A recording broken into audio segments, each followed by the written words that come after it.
طلبہ و طالبات فاروق فاؤنڈیشن آن لائن اسکول کے ذریعے یکساں نصاب کے مطابق تعلیم حاصل کریں۔ اگر ہماری ویڈیوز پسند آئیں تو چینل کو سبسکرائب کریں اور دوستوں کے ساتھ شیئر کریں اور بیل آئیکن کو لازمی پریس کریں تاکہ آنے والی نئی تعلیمی ویڈیوز آپ کو مل سکیں۔ السلام علیکم طلبہ، کیسے ہیں آپ سب لوگ؟ امید کرتی ہوں آپ سب خیریت سے ہوں گے اور اپنا بہت دھیان رکھ رہے ہوں گے، SOPs کو فالو کر رہے ہوں گے، کیونکہ ہم نے صحت مند رہنا ہے اور بہت پڑھنا ہے، ٹھیک ہے؟ کل ہم نے حمد پڑھی تھی، کس بچے نے اس کو ریوائز کیا تھا بعد میں؟ ارے واہ، زبردست، سب بچوں نے ریوائز کیا، یہ تو بہت اچھی بات ہو گئی ہے، ٹھیک ہے؟ اب ہم آج بے فکر ہو کر نعت پڑھیں گے، کیونکہ ہمیں پتہ ہے ہم تو تیار کر ہی لی ہے۔ اب ہم اگلے سبق کی طرف جا سکتے ہیں اور ہمارا اگلا سبق ہے نعت، ٹھیک ہے؟ نعت اور حمد میں کیا فرق ہوتا ہے؟ کون بتائے گا مجھے؟ کس کو پتہ ہے؟ 6 کلاس میں پڑھا تھا نا، بتایا ہوگا ٹیچر نے۔ اب آج جلدی سے مجھے بتا دیں۔ ارے واہ، زبردست، صحیح ہو گیا، بالکل جی ایسا ہی ہے۔ حمد وہ ہوتی ہے جس میں اللہ تعالیٰ کی تعریف اور توصیف بیان کی جاتی ہے، اور نعت وہ نظم ہوتی ہے جس میں حضرت محمد صلی اللہ علیہ وآلہ وسلم کی تعریف اور توصیف بیان کی جاتی ہے، ٹھیک ہے؟ تو شاعر جو ہے محشر رسول نگری جو ہیں، انہوں نے یہ نعت بڑی خوبصورتی سے لکھی ہے۔ اس میں بہت اچھے الفاظ میں آپ صلی اللہ علیہ وآلہ وسلم کا ذکر ہے اور ان کی تعریف بیان کی گئی ہے۔ ہم سب مل کر اس نظم کو، نعت کو پڑھیں گے اور اس کے الفاظ معنی کریں گے، اس کی تشریح کریں گے، اس کی ایکسرسائز کریں گے۔ بس تھوڑی سی توجہ اور ہمارا کام مکمل۔ چلیے بک کی طرف چلتے ہیں۔ چلیں جی بک کی طرف آ جائیں، اور آج ہم نے کیا کرنا ہے جی؟ ہم نے کل پڑھی حمد، اور آج ہم پڑھیں گے نعت۔ حمد اور نعت میں کیا فرق ہے؟ حمد ہوتی ہے جس میں گڈ، اللہ تعالیٰ کی تعریف بیان کی جائے، ویری گڈ۔ اور نعت کیا ہوئی؟ نعت وہ نظم ہوتی ہے جس میں آپ صلی اللہ علیہ وآلہ وسلم کے تعریف اور توصیف بیان کی جائے۔ آج ہم جو نعت پڑھیں گے اس کے شاعر ہیں محشر رسول نگری، محشر رسول نگری، اور یہ ہے صفحہ نمبر 6 پر۔ مل گئی سب کو؟ چلیں جی آغاز کرتے ہیں۔ پہلے میں آپ کے لیے پڑھوں گی، آپ اس کو غور سے سنیے، جیسے جیسے میں لفظوں کو ادا کرتی ہوں آپ بھی کوشش کریں کہ آپ کا تلفظ بھی ویسا ہی رہے۔ نعت اس نبی کی جس نے پیغام حق سنایا، انسانیت کا رستہ انسان کو دکھایا، دنیا سنوارنے کے سمجھائے سب طریقے، عقبہ ہو جس سے بہتر وہ راز بھی بتایا، نور اس کا سب سے پہلے پیدا کیا خدا نے، بزم جہاں میں لیکن آخر میں سب سے آیا، ہر موڑ پر جلائی شمع ہدایت اس نے، جو راستہ تھا سیدھا ایک ایک کو بتایا۔ نیکسٹ پیج پہ آئیے۔ ہر آدمی پہ کھولا محنت کا راز اس نے، جو سو رہے تھے غافل آ کر انہیں جگایا، شعلے بھڑک رہے تھے دنیا میں کفر و شر کے، انسان کو اس نے آ کر اس آگ سے بچایا، پھیلی جہاں میں ہر سو توحید کی شعائیں، مشرق بھی جگمگایا مغرب بھی جگمگایا، بھولی ہوئی تھی دنیا اپنے خدا کو محشر، خالق کے در پہ اس نے مخلوق کو جھکایا۔ جی یہ ہے ہماری نعت، جس کے مشکل الفاظ کے معنی میں آپ کو بتاؤں گی، پھر اس کی تشریح آپ کو بتاؤں گی، اور آپ کو بتاؤں گی کہ شاعر جو ہیں وہ اس میں آپ صلی اللہ علیہ وآلہ وسلم کی تعریف جو ہے وہ کن الفاظ میں بیان کر رہے ہیں۔ سب سے پہلے جو مشکل الفاظ ہیں میں ان کے معنی آپ کو بتاتی جاتی ہوں۔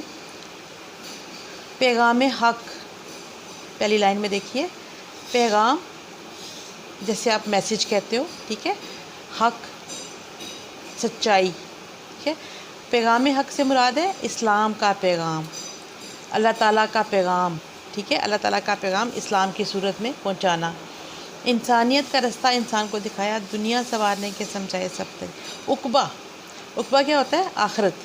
ایک ہے یہ ہماری دنیاوی زندگی ہے، اور ایک وہ زندگی ہے جو اس دنیا کے میں جب ہماری زندگی مکمل ہو جائے گی، ہم اس دنیا سے رخصت ہو جائیں گے، تو پھر جو ہماری زندگی سٹارٹ ہوگی اسے ہم عقبہ کی زندگی کہتے ہیں، یعنی کہ دنیا کے بعد کی جو زندگی ہے وہ ہے عقبہ۔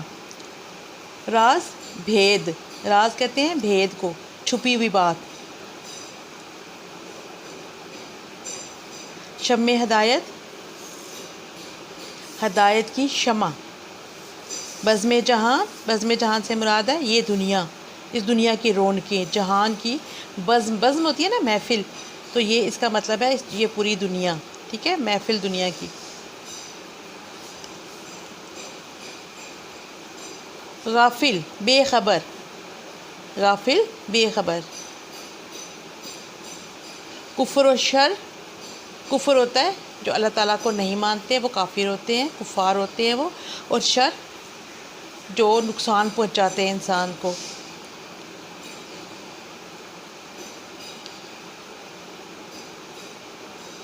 ہر سو، ہر طرف، ہر سو ہر طرف۔ توحید، اللہ تعالیٰ کو ایک ماننا۔ شعائیں، روشنی، جیسے شمع میں سے نکلتی ہے روشنی تو ہم انہیں کہتے ہیں نا شعائیں، جو سورج ہے اس میں سے جو کرنیں نکل رہی ہوتی ہیں ہم انہیں کہتے ہیں شعائیں۔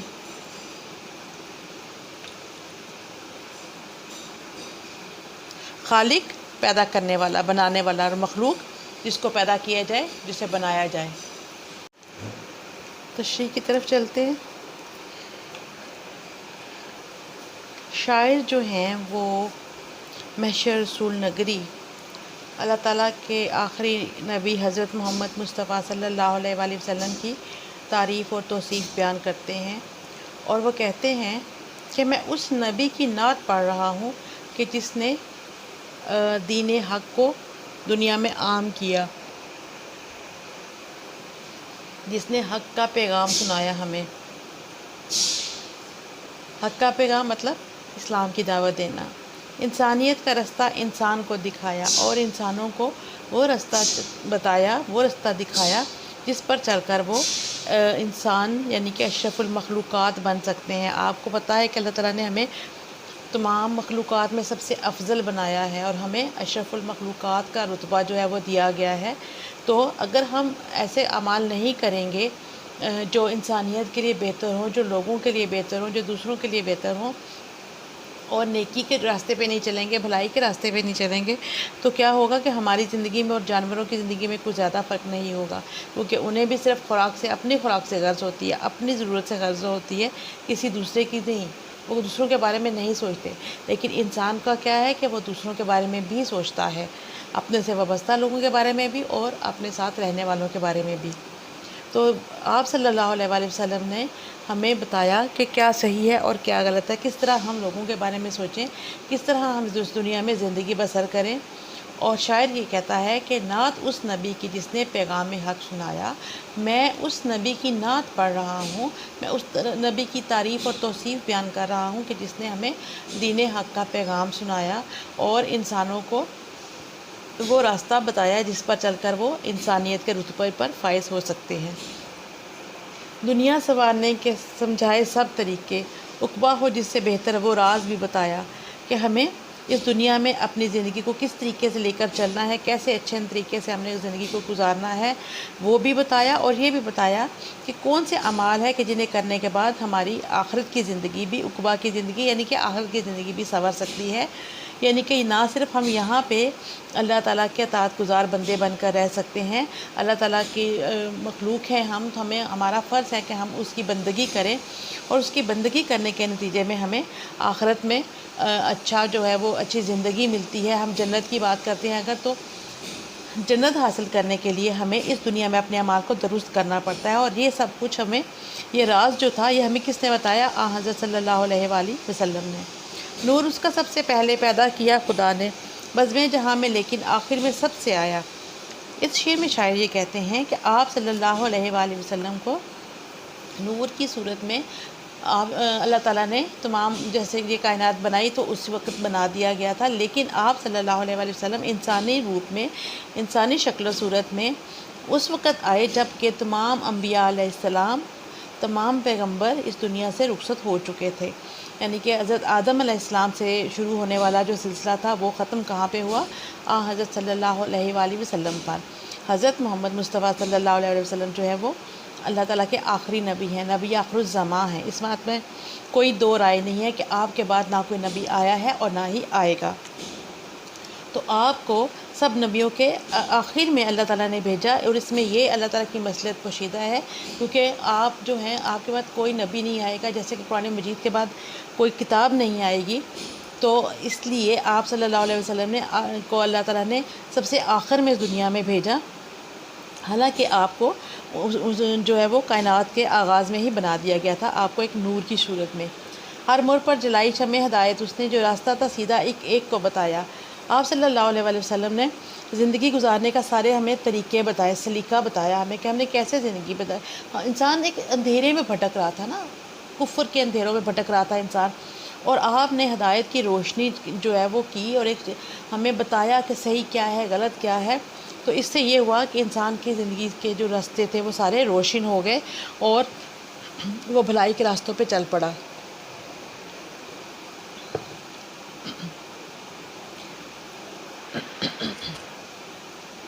ہر آدمی پہ کھولا محنت کا راز اس نے. ہر وہ آدمی جو اس دنیا میں موجود تھا اسے بتایا کہ دوسروں کا مال کھا کر یتیم کا مال مت کھاؤ، بیواؤں کی زمینوں پہ قبضہ مت کرو، ایسے اعمال مت کرو کہ جو کل تم اللہ تعالیٰ کے حضور جب جاؤ تو تم وہاں پہ شرمندہ ہو اور ایک طرح سے مجرموں کی طرح آپ کٹہرے میں کھڑے ہوں. بلکہ خود اپنے لیے محنت مشقت کرو اور محنت کر کے اپنے لیے رزق حاصل کرو، رزق کماؤ اور اپنی گزر بسر کرو. اس سلسلے میں آپ نے کہا کہ جو ہاتھ سے کام کرنے والا ہے وہ اللہ تعالیٰ کا دوست ہے،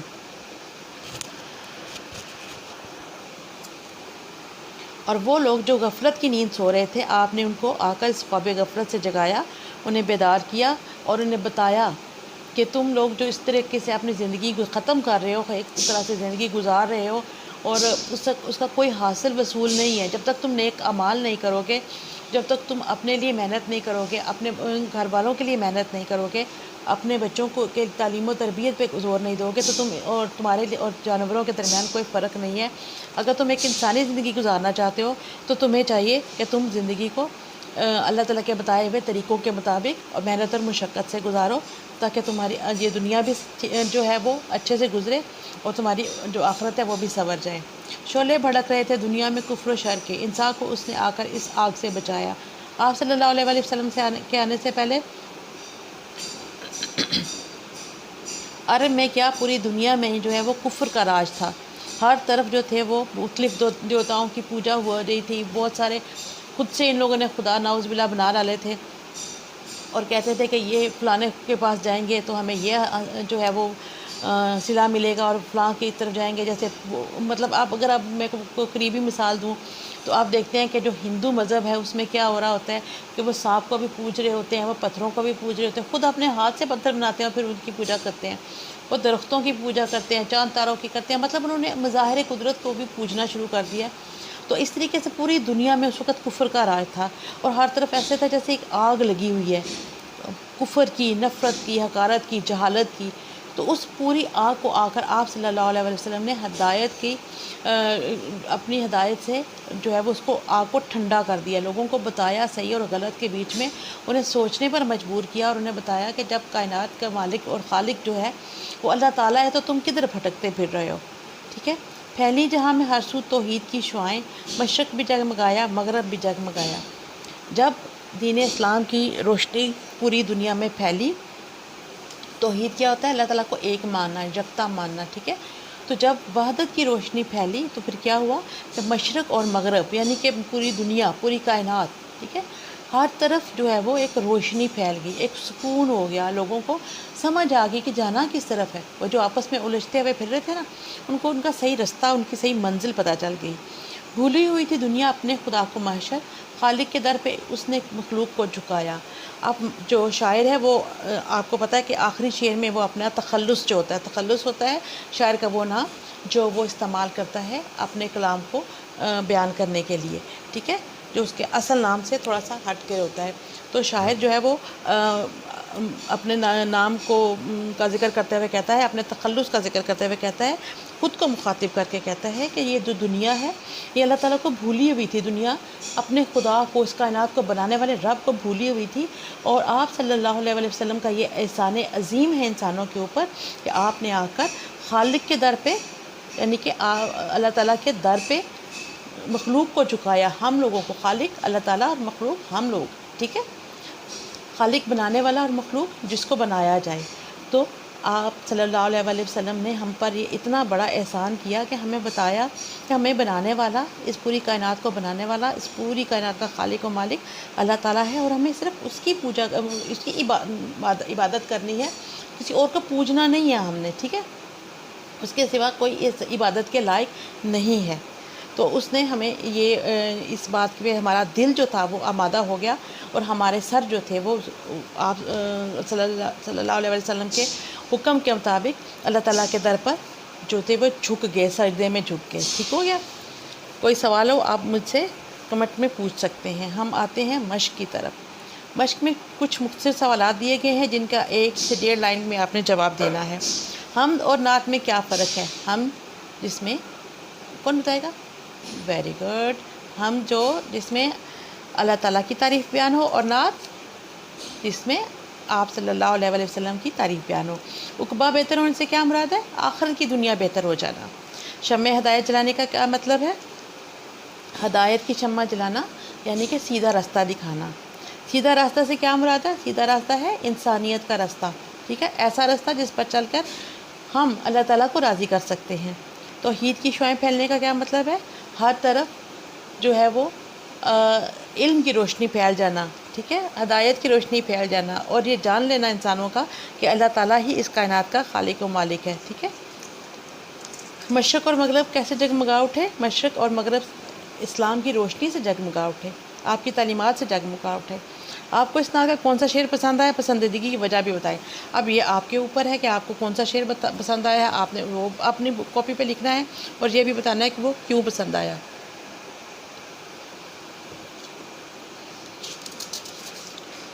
پیج الٹ لیجیے۔ کوشچن نمبر 2 ہے جی، خالی جگہ میں نعت کے متن کے مطابق لفظ لگائیں، ٹھیک ہے۔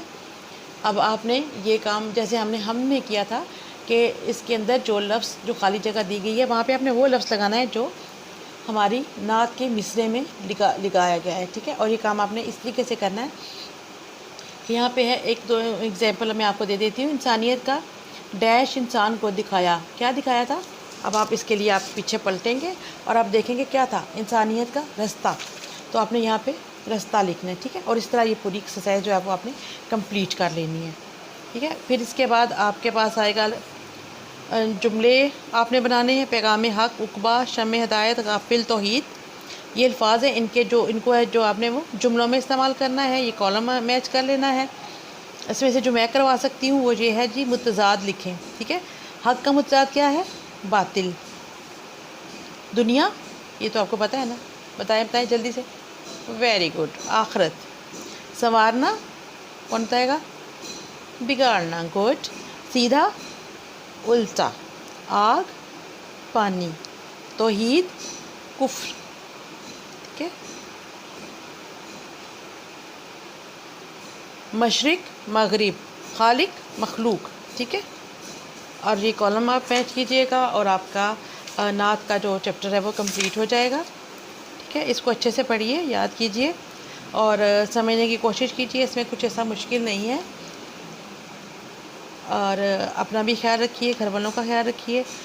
انشاءاللہ آپ سے اگلے چیپٹر میں ملاقات ہوگی۔ اللہ حافظ۔ جی عزیز طلباء، آج کی ہماری نعت جو تھی وہ مکمل ہو گئی ہے،